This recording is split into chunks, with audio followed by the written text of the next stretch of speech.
د بایدن اداره له افغانستان څخه د ځواکونو وتلو څرنګوالی ارزوي. نور حال را سره په ویډیو کې وګورئ. په سلامونو محرکلی کوم امریکا چارواکي وایي له افغانستان څخه د بهرنیو ځواکونو د وتلو په یو کلن کېدو سره غواړي چې له دغې هیوا سره د امریکا او نورو بهرنیو ځواکونو وتلو څرنګوالی بیا وارزوي. ام بي سي نیوز راپور ورکړی چې د امریکا ملي امنیت شورا په یو ټلیفوني تماس کې د دفاع او بهرنیو چارو وزارتونو څخه غوښتنه کړې ده چې ترسره شوو وتلو تکرار مخنیوي لپاره باید له افغانستان څخه د ځواکونو وتلو پر څرنګوالي بیا وغږیږي.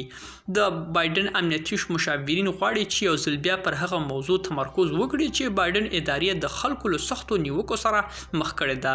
د امریکا چارواکي وایي دفاع وزارت او بهرنیو چارو وزارت ترسره شوي ارزونه په اطلاعاتو په توګه طبقه بندي کړي او په ښایي په علني ډول کانګرس ته واستوي.